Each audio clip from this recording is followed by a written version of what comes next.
American സിനിമയിലെ ഏറ്റവും വലിയ താരങ്ങളിൽ ജാട അല്ലെങ്കിൽ പെരുമാറ്റ ദൂഷ്യം എന്ന പേരിൽ പലപ്പോഴും വിമർശിക്കപ്പെട്ട കുറച്ച് നടന്മാരാരൊക്കെയാണെന്നൊക്കെ നമുക്ക് നോക്കാം.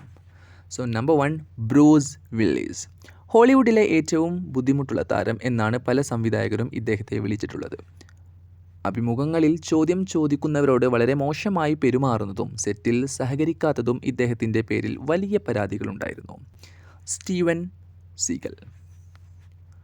ഇദ്ദേഹത്തോടൊപ്പം ജോലി ചെയ്ത് മിക്കവാറും പറയുന്നത് സ്റ്റീവൻ എല്ലാവരോടും പുച്ഛത്തോടെയാണ് കാണുന്നത് എന്നാണ്. എല്ലാവരെയും ഒരു പുച്ഛത്തോടെയുള്ള ഒരു ബിഹേവിയറിലാണ് അദ്ദേഹം കാണുന്നത്. സഹപ്രവർത്തകരോട് തല്ലുണ്ടാക്കുന്നതും സ്വയം വലിയ ആളാണെന്ന് കാണിക്കുന്നതും ഇദ്ദേഹത്തിൻ്റെ ശീലമാണെന്ന് പറയപ്പെടുന്നു. വാൽ കിൽമർ.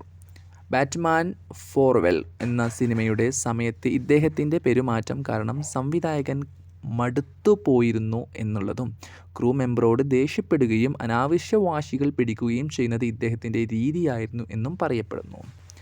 കാതറിൻ ഹെയ്ഗൽ. ഹോളിവുഡിലെ ഏറ്റവും വലിയ റൂഡ് നടി എന്ന പേര് ഒരു കാലത്ത് ഇവർക്കുണ്ടായിരുന്നു. തൻ്റെ സിനിമകളുടെ തിരക്കഥയെയും സഹപ്രവർത്തകരെയും പരസ്യമായി മോശമായി സംസാരിക്കുന്നത് ഇവരുടെ കരിയറിനെ തന്നെ ബാധിച്ചിട്ടുണ്ടായിരുന്നു. Julia Roberts.